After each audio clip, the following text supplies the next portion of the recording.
Ci vediamo a breve. Grazie mille dell'impegno. Grazie a voi, grazie a voi.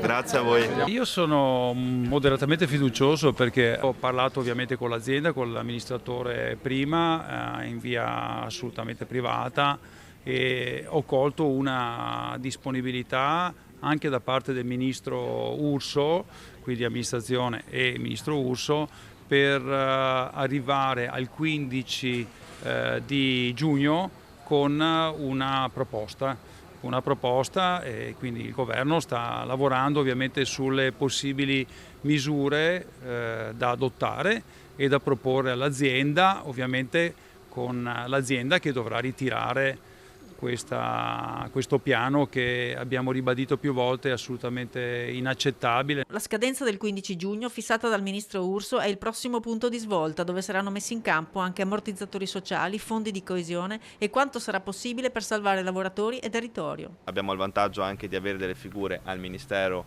che possono dare delle risposte significative al nostro territorio, quindi ci stiamo già interfacciando ovviamente da giorni, lo faremo nei prossimi giorni tornando qui, perché io credo che oggi non debba essere solo una questione di forma, ma debba essere una questione di sostanza.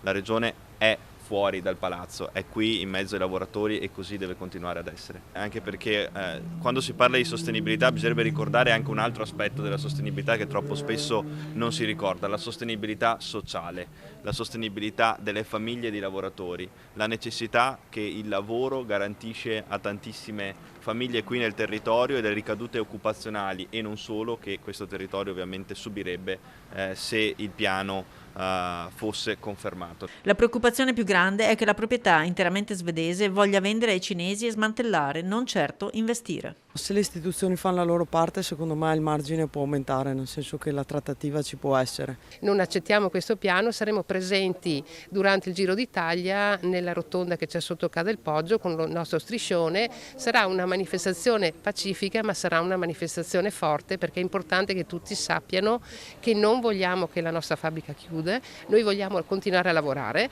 e noi vogliamo garantire il futuro a lavoratrici e lavoratori che sono all'interno del nostro stabilimento.